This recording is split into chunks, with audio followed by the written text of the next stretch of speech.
আড্ডা পিঠা দুই ধরনের, একটা হলো দোকানে বসে আড্ডা পিঠা, আর একটা হলো মোবাইল নিয়ে ঘন্টার ঘন্টা সময় কাটানো। ওই ঘরে তুমি আছো, এই ঘরে তোমার বোন আছে, ওই ঘরে তোমার মায়ের হাতে বড় মোবাইল আছে, ওই ঘরে তোমার বাপের হাতে বড় বড় মোবাইল আছে। সবাই জেনা চর্চা করছে, বাড়ি হলো জেনার বন্যা। প্রায় মানুষই তাই।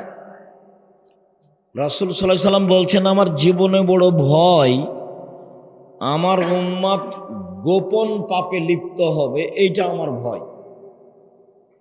আমার জীবনে সবচেয়ে বড় ভয়। এই ছেলেটা পাশ থেকে উঠলো কেন? আপনারা যারা দেখলেন তারা, তোমাদের এখানে কি কাজ? তোমাদের কাজ হয়েছে? দাঁড়িয়ে আছো কেন? এই ছেলে বসো, এই ছেলে একে বসো তো এখানে কেন? এই একে সত্যি বলো তো এখান থেকে।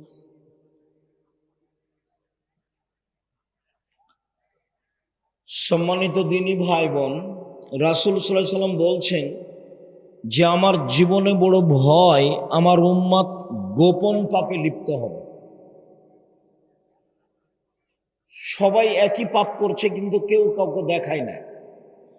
অবশ্য আল্লাহ রাসূল এই কথা বলেছেন যে ইয়াতাহারাজুনা তাহারুজাল হেমারে, গাধা যেমন গাধীর সাথে মিলে লজ্জা জানে না, ষাঁড় যেমন গাভীর সাথে মিলে লজ্জা বুঝে না, মানুষ তেমন খোলা মাঠে জেনা করবে, লজ্জা বুঝবে না। আল্লাহ রাসূলের মুখের কথা। মানুষ তেমন খোলা মাঠে জেনা করবে, লজ্জা বুঝবে না। সে সময় চলে এসেছে। আর যত দল পার্টি বেশি হবে, তত মানুষের চরিত্র ইতর শ্রেণীর হয়ে যাবে, নোংরা। ওর হায়ানার মতো। ওকে জেলে দাও, ওকে হাজতে দাও, ওকে আটকাও, ওকে বাঁধো, আর বদনাম করো, আর গীবত করো, সারাদিন এইভাবে চলে। আমার জীবনে দুটা ত্যাগ, আমি জীবনে দুটা ত্যাগ করি। একটা হলো এই, আমার জীবনে আমি কোনোদিন কারো প্রতিশোধ নেব না, এটা আমার জীবনের ত্যাগ। প্রতিশোধ নেব না। ফেন্সুগঞ্জ সিলেটে ওসি আমাকে বলছে যে আপনি খালি সিগনেচার করেন, মামলা আমি চালাবো। আমি না, আমি মানুষের বিরুদ্ধে মামলা করি না, করব না। আর আরেকটা জীবনের স্বাদ, মানুষের বদনাম করব না।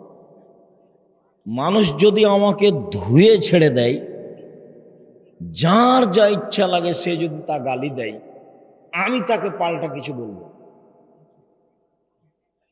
খুব ত্যাগ। প্রতিশোধ নিব না, আর বদনাম করব। বদনাম করে পরকাল হারায়, আগানো যায় না। যার আপনি বদনাম করলেন, আপনি মনে করছেন আপনার চেয়ে বড়, আপনি সেজন্য বললেন, ও বাড়তেই থাকবে, আর আপনি বদনাম করতেই থাকবেন। রাসূল সাল্লাল্লাহু আলাইহি সাল্লাম বলছেন, আমার জীবনে তিনটা বড় ভয়। এক, আইম্মাতা মুজিল্লিন, ভ্রান্ত হুজুর। হুজুর হবে ভ্রান্ত, এটা তার ভয়। এই কথাটা অন্য জায়গায় বলছেন আল্লাহ রাসূল যে এখনো মিম্বাদি আইম্মা, আমার পরে কতগুলো আলেম ওলামা আসবে, ইয়াহদুনা বেগাইরে হাদিয়াতি, আমার আদর্শ ছাড়া অন্য আদর্শ ধরে নিয়ে বলবে এইটাই রাসূলের আদর্শ। আমার সুন্নাত ছেড়ে দিয়ে অন্য সুন্নাত ধরে নিয়ে বলবে এইটাই রাসূলের সুন্নাত। আদর্শ কি? আদর্শ হলো এক গিলাস পানি দিলাম আমি, তো আপনি বলবেন জাযাকাল্লাহ খায়ের, তো আপনি বলছেন থ্যাংক ইউ। এটা রাসূলেরটা বাদ দিয়ে ওটা বললেন। কয়েক কোটি বার যদি আপনি থ্যাংক ইউ বলেন, তো এক নেকি হবে। আর যদি একবার জাযাকাল্লাহ খায়ের বলেন, জাযাকাল্লাহ খায়ের মানে জানেন? আপনি যে এক গিলাস পানি দিলেন, আল্লাহ এর প্রতিদান দেখ আপনাকে।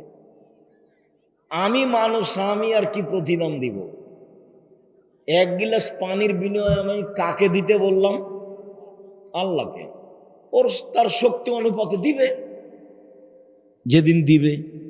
আপনি লন্ডনে বিপদে পড়েছেন, আমি বলেছি জাযাকাল্লাহ খায়ের, তো আল্লাহ লন্ডনে আপনাকে এই বাক্যটার উত্তর দিয়েছেন, আপনাকে বাঁচিয়ে দিয়েছেন। তো জাযাকাল্লাহ খায়ের ছিল একটা, আদর্শ হয়ে গেছে আরেকটা। মানুষ কোরআন মাজিদ পড়ে বলছে যে দেখেন আল্লাহ বলেছে মিলাদ করতে হবে।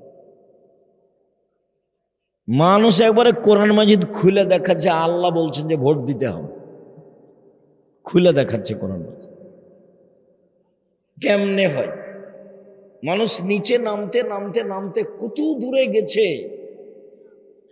আল্লাহ তাআলা বলছেন যে ওরা কুকুর শ্রীগালের চেয়ে খারাপ, মানুষ পশু প্রাণীর চেয়ে খারাপ, কুকুর শ্রীগালের চেয়ে খারাপ, পশু প্রাণীর চেয়ে খারাপ মানুষ, বালুমাদাল কুকুর শ্রীগালের চেয়ে খারাপ।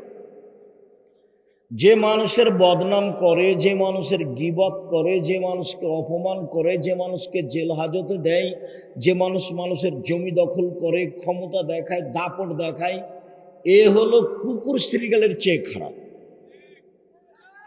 ক্ষমতা দেখিয়ে, দাপট দেখিয়ে, দলীয় ক্ষমতা দেখিয়ে একদিন বেঁচে থাকার চেষ্টা করিয়েন না। একদিন আপনাদের নেত্রীর সময় মাত্র ৪৫ মিনিট, জুলুম দিয়ে বেঁচে থাকার চেষ্টা করিয়েন না। রাসূল সাল্লাল্লাহু আলাইহি সাল্লাম বলছেন, সিনফানে মিন উম্মতি লান তানামু আলাহুম শাফাতি, বিচারের মাঠে আমি দুই শ্রেণীর মানুষের পক্ষে কথা বলবো না। বিচারের মাঠে আমি দুই শ্রেণীর মানুষের পক্ষে কথা বলবো না। এক, ইমামুন জালুমুন গাসুম, স্বেচ্ছাচারী, স্বৈরাচারী, বদমেজাজি, জুলুমবাজ নেতা, এর পক্ষে আমি কথা বলবো না। দুই, গালুন মারিক, বিশ্বাসঘাতক, যে আত্মসাৎ করে, যে বিশ্বাসঘাতক, আমি তার পক্ষে কথা বলবো। বিচারের মাঠে আল্লাহ দুই শ্রেণীর মানুষের পক্ষে কথা বলবেন না। অবশ্য অন্য জায়গাতে তিন শ্রেণীর বলেছেন, যে তিন শ্রেণীর মানুষ আছে, লা ইউকাল্লিমুহুমুল্লাহু তাআলা ইয়াওমাল কিয়ামা, তিন শ্রেণীর মানুষের সাথে আল্লাহ বিচারের মাঠে কথা বলবেন না। ওয়ালা ইয়ানজুরু ইলাইহিম, তাদের প্রতি দয়ার দৃষ্টি দিবেন না। ওয়ালা ইউযাক্কিহিম, তাদের পবিত্র করবেন না। ওয়ালাহুম আযাবুম মুহিন, তাদের জন্য আছে অপমানজনক শাস্তি। এক, আল মুসবিল, টাকনোর নিচে পায়জামা প্যান্ট লুঙ্গি রাখে যে, তার সাথে আল্লাহ কথা বলবেন। ঠিক কি এত বড় পাপ কেন? ওখানে না হয় কথা ঠিক ছিল, বলছিলাম তিন শ্রেণীর চার শ্রেণীর মানুষ জাহান্নামে যাবেই যাবেই। এক, আকুন, বাপ মাকে মানে না, যে ভালো কথা, যে বাপ মাকে মানে না সে তো খারাপ। কুম্মার, কাম্মার, জুয়া খেলে যে, জুয়া খেলে যে সে যাবে না, জান্নাতে যাবে না।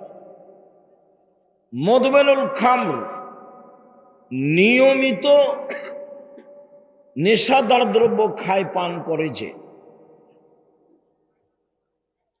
এইসব মানুষের সাথে আল্লাহ বিচারের মাঠে কথা বলবেন না। তিন শ্রেণীর মানুষের সাথে আল্লাহ কথা বলবেন না। এক, আল মুসবেল, টাকলোর নিচে পায়জামা প্যান্ট লুঙ্গি পরে যে। দুই, মালিকুন কাযযাব, মিথ্যুক দায়িত্বশীল যে, হেড মৌলানা, headmaster, principal, vice chancellor, jail super, chairman, member, MP, মন্ত্রী, টিউনো, ইউনো, ডিসি, এডিসি, যারা যেখানে মিথ্যা কথায় দায়িত্ব পালন করবে, আল্লাহ তার সাথে কথা বলবেন। ধোঁকাবাজ, প্রতারক, বিশ্বাসঘাতক, বদমেজাজি, জুলুমবাজ, এদের সাথে আল্লাহ বিচারের মাঠে কথা বলবেন না। ফেরাউন এর চেয়ে অল্প সময়ে হারালছে। আপনাদের নেতার তো সময় ৪৫ মিনিট ছিল, ফেরাউনের ৪৫ মিনিট ছিল না, ২-১ মিনিট। জুলুম যত বেশি হবে ধ্বংসের সময় তত কম হবে।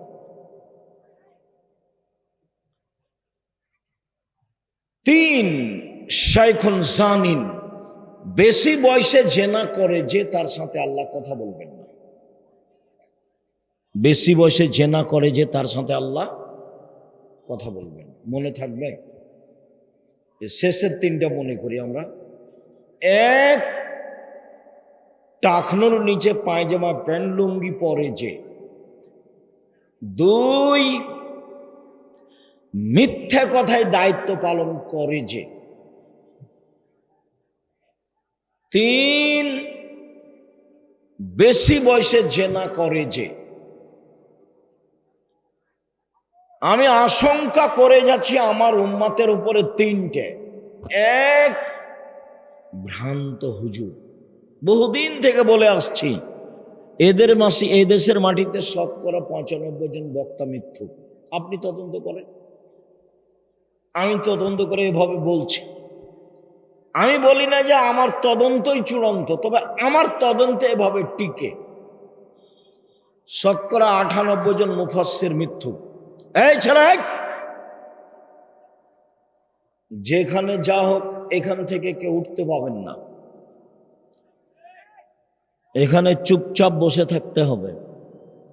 পাশ থেকে কোনো ছেলে উঠলে তাকে ঠেকানোর চেষ্টা করবে। সবচেয়ে বড় ভুল হয়েছে পাশে দোকান দেওয়া। আর এরকম আটো সাঁটো জায়গা, পাশে দোকান, তো আমাদের দাওয়াত দেওয়াটাও খুব একটা মানায়নি, ভুল হয়েছে। যদিও আমিও বুঝলাম না যে কিভাবে দাওয়াত হলো, কেননা আমরা তো ২-৩ বছর থেকে দেখি যারা ওই মক্তবের সাথে সম্পৃক্ত। তোমরা তার মানে মক্তবের সাথে সম্পৃক্ত আব্দুল্লাহর একটা জোরালো দাবি, দেশ বিদেশ ঘুরে এসে বলছে আমি খুব ঘুরলাম আর আপনাকেও দেখলাম, তাতে প্রথম পদক্ষেপ একবারে তেঁতুলিয়া থেকে টেকনাফ পর্যন্ত মক্তব চালু করবো ইনশাআল্লাহ। তাতে সভাপতি সেক্রেটারিকে বলেছে যে টাইলস বিক্রি করে দেন, দিয়ে মক্তবের ইমাম রাখে। ওই টাইলস লাগিয়ে মসজিদ চালিয়ে কোনো লাভ নেই। এবং প্রশিক্ষণের ব্যবস্থা করেছে, যাবে ফ্রি, আসবে ফ্রি, খাবে ফ্রি, থাকবে ফ্রি, বই পুস্তক ফ্রি। এখন পর্যন্ত প্রায় ৬০০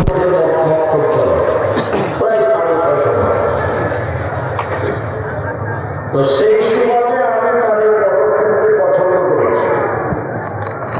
ঠিক আছে আব্বু, তোমরা যেখানে মক্তব চালাম করো সেটাই ভালো। একদিনের ভালোবাসা নয়, একাধিক দিনের ভালোবাসা হোক। ২, সাতালতাহেকু কাবাইলু মিন উম্মতি বিল মুশরিকিন, আমার উম্মত হিন্দুদের সাথে মিশে যাবে, এটা আমার ভয়। ১ নম্বর ভয় হলো ভ্রান্ত হুজুর, আর ২ নম্বর ভয় কি? আমার উম্মত, আল্লাহ নবী বলছেন কাদের সাথে মিশে যাবে? হিন্দুদের সাথে মিশে যাবে।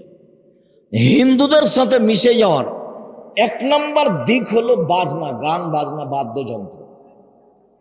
গান বাজনা বাদ্যযন্ত্র হারাম।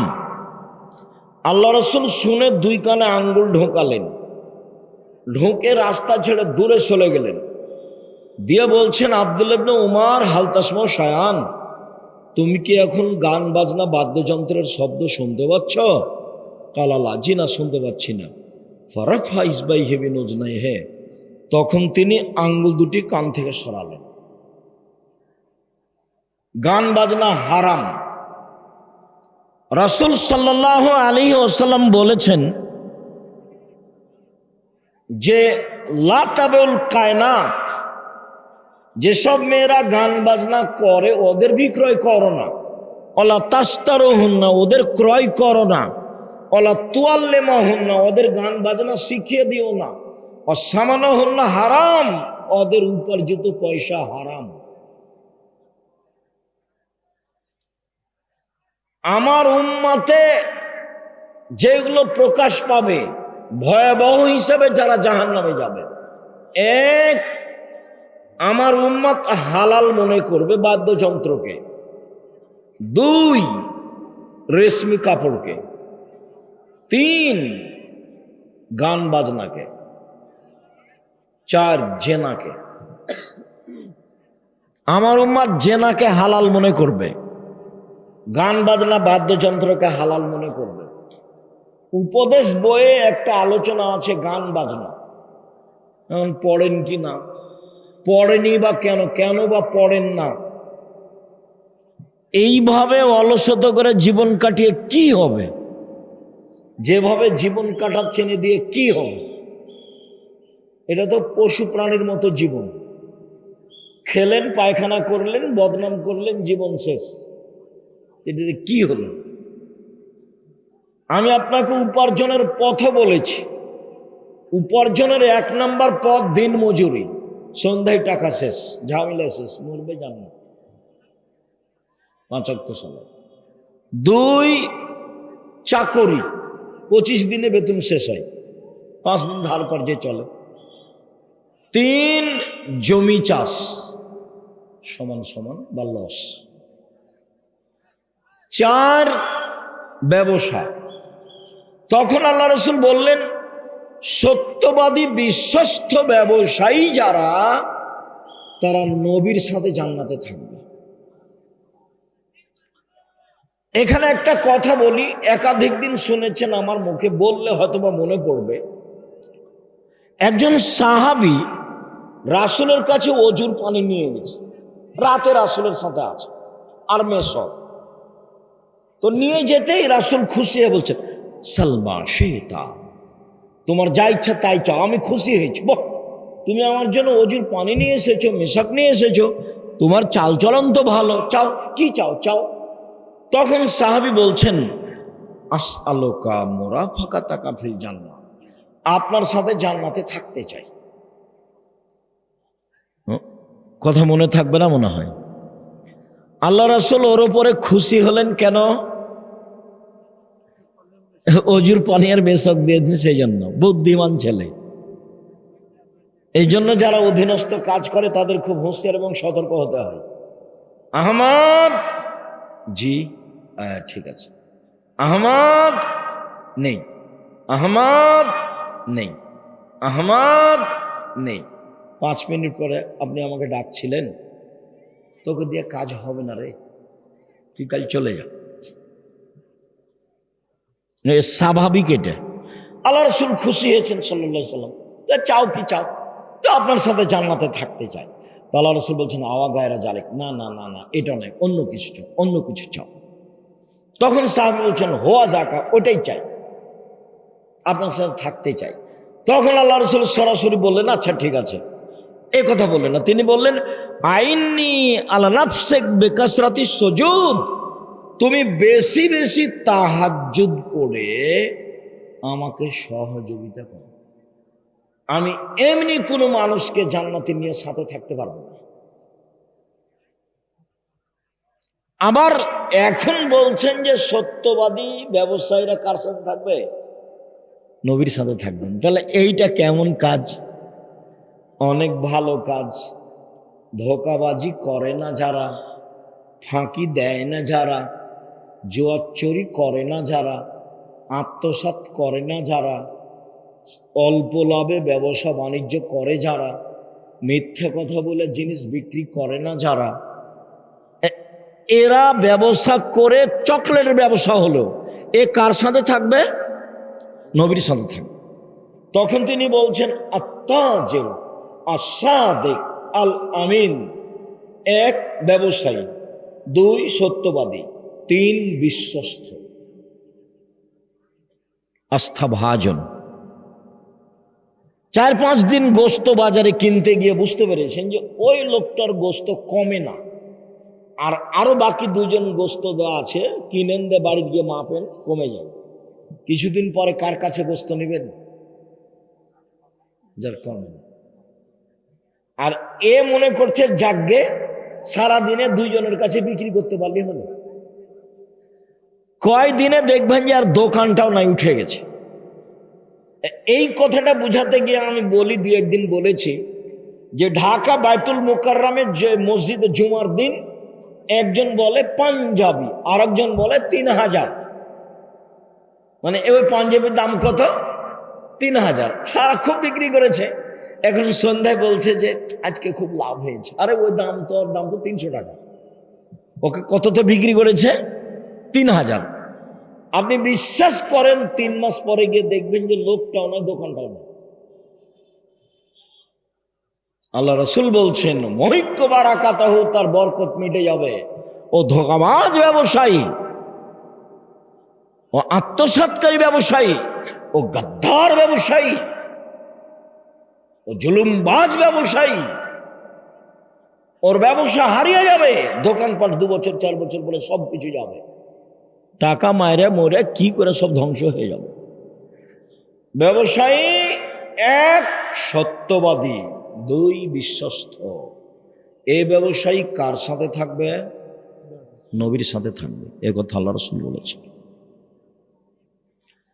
রাসূল সাল্লাল্লাহু আলাইহি ওয়াসাল্লাম বলেন আমার জীবনে 3টে বড় ভয়।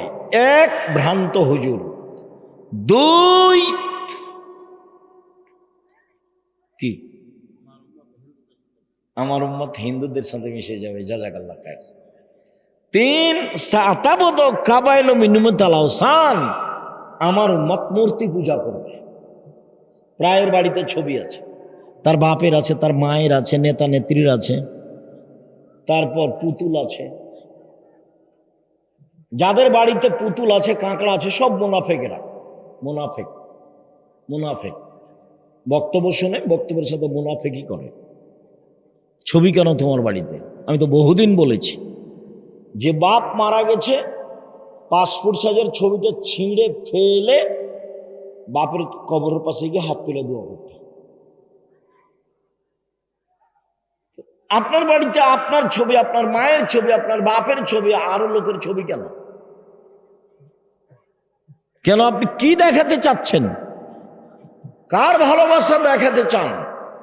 শ্বাস বন্ধ হয়ে গেলে এগুলো শেষ। আমার উম্মত হিন্দুদের সাথে মিশে যাবে, গান বাজনা বাদ্যযন্ত্রে মত্ত হবে। সব দোকানেই বাজনা বাজে, সব মোবাইলেই বাজনা বাজে, সব বাড়িতেই বাজনা বাজে, সব দোকানেই প্রায় মেয়ে নাচে, প্রায় সব মোবাইলেই মেয়ে নাচে, প্রায় সব বাড়িতে মেয়ে নাচে।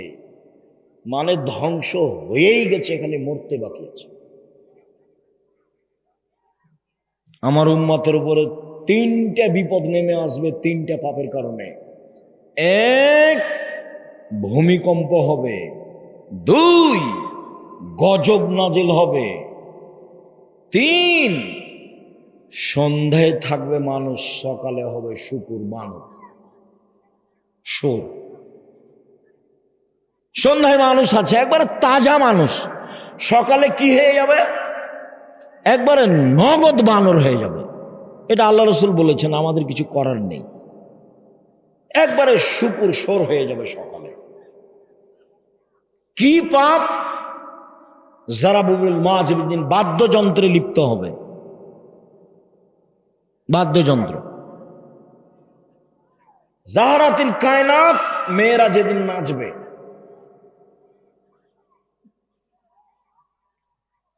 সারেবুল খমরা, যেদিন মানুষ নেশাদার দেব, বিড়ি তামাক জর্দা সিগারেট গোল খাবে। মনে থাকবে না মনে হয়? সিরিয়াল তো মনে থাকার কথা। 1 কি বাদ্যযন্ত্র প্রকাশ পাবে, 2 মেয়েরা নাচবে, 3 মানুষ কি খাবে? বিড়ি সিগারেট জর্দা গোল এগুলো খাবে। তখন এই অবস্থা নেমে আসবে, খুব কাছাকাছি চলে এসেছে। এরা বানর হবে কেন? শুকুর হবে কেন? আল্লাহ রাসূল বলতেন যে সাপ হয়ে যাবে, ব্যাঙ হয়ে যাবে, হায়ানা হয়ে যাবে, হিংস্র প্রাণী হয়ে যাবে। এটা না বলে বলছেন যে বানর হয়ে যাবে, শুকুর সোর হয়ে যাবে। পৃথিবীতে একটা প্রাণী আছে যেটা অনুকরণ করতে পারে মানুষের, এরকম আর কোনো প্রাণী নাই পৃথিবীতে। সে প্রাণী কোনটা? বানর। মুসলমান যেদিন ইহুদি খ্রিস্টানের অনুকরণ করবে সেদিন এরা সন্ধ্যায় থাকবে মানুষ, সকালে হবে বানর। আর আরেকটা প্রাণীর কোনো হিতাহিত জ্ঞান নেই, কোনো বুঝই নাই তার, সেটা হলো শুকুর। এখানে ঘাস উঁচু হয়ে আছে, ভিতরে গোবর আছে, আপনি গরুকে নিয়ে যে খাওয়াতে পারবেন না। এখানে গরু জবাই করেছেন, আর একটা গরু পাশ দিয়ে টেনে নিয়ে যেতে পারবেন না, বুঝাতে পারেনি কথা। অথচ তার নাম গরু। আমাদের দিকে বলে গরু সবই খায়, গরু এখানকার ঘাস খাবে না, তার মানে তার বুঝ আছে। সরকে এখানে লাগান, সরের বিবেচনা বলে কোনো জিনিস নাই। যেদিন মুসলমানের বিবেচনা হারিয়ে যাবে সেদিন এরা হয়ে যাবে বানর, এরা দিন হয়ে যাবে সর। একটু রাসূল সাল্লাল্লাহু আলাইহি ওয়াসাল্লাম বলছেন, পৃথিবীর মানুষ শুনে রেখো, আমার উম্মত ইহুদি খ্রিস্টানের সাথে মিশে যাবে। ডান পায়ের জুতা যেমন বাম পায়ের সমান, আমার উম্মত ইহুদি খ্রিস্টানদের সাথে মিশে যাবে। ডান হাতের বিঘত যেমন বাম হাতের সমান, তেমনি ভাবে আমার উম্মত তাদের সাথে মিশে যাবে। চলাতে, ফিরাতে, কথাতে, বার্তাতে, পোশাকে, আশাকে, খাওয়াতে, দাওয়াতে, বই কলমে, অফিসে, আদালতে, কোর্টে কাচারিতে, সব কিছুতেই কাদের সাথে মিশে যাবে? ইহুদি খ্রিস্টানদের সাথে। এবার নিচে নামতে লাগলেন। নিচে নামতে নামতে বলছেন যে ইহুদি খ্রিস্টান যদি মায়ের সাথে জেনা করে থাকে তো আমার উম্মত মায়ের সাথে জেনা করবে। রাসূলের মুখের ভাষা দেখতে পাচ্ছেন না? ইহুদি খ্রিস্টানদের সবকিছু ওরা ভালোবাসে। মেয়েদের পোশাক কেমন দেখছেন না? প্যান্ট পরা ভালোবাসছে, মাথার চুল ছোট করা ভালোবাসছে। এখানে কতগুলো ছেলে আছে যে মাথা সরাতে বলেন, কাপড় উপর দিক ছাতা হয়ে আছে, নিচের দিক কাটা আছে। তোমাকে এটা কে শিখালো? তোমাদের বাড়ি তো ওরকমই, তোমার মাও ওরকমই, তোমার বাপও ওরকমই, তুমিও ওরকমই। ঘুম থেকে দেখো একদিন তুমি সর হয়ে গেছো, বানর হয়ে গেছো, কিছু করার নেই। ওটা আল্লাহ রাসূল বলছেন, এ কথা আমি বলিনি। আমি আপনাকে কথা বলে কষ্ট দেব কেন? সেই জিম্মেদারি আমার নয়। জাতির সামনে কোনোদিন অপ্রয়োজনীয় কথা বলিনি, কিসসা কাহিনী বলিনি কোনোদিন। খুব অল্প সময়, খুব ভদ্রতা বজায় রেখে চুপচাপ শুনবেন, জায়গা থাকলে বসবেন, জায়গা না থাকলে দাঁড়িয়ে থাকবেন। আমি আপনার বিরক্তির আগে কথা শেষ করব ইনশাআল্লাহ। সম্মানিত দিনী ভাই বোন, ইবাদতের জগতের সবচেয়ে দামি ইবাদত হলো সালাত। ব্যতিক্রম ইবাদত হলো ওটার ক্ষমতাধর। দান হলো সবচেয়ে শক্তিশালী ক্ষমতাধর ইবাদত। ও একটা থেকে আর একটা ঘটাতে পারে। দান একটা থেকে আর একটা ঘটাতে পারে, আর কোন ইবাদত এরকম পারে না। তাই আল্লাহ রাসূল বলছেন,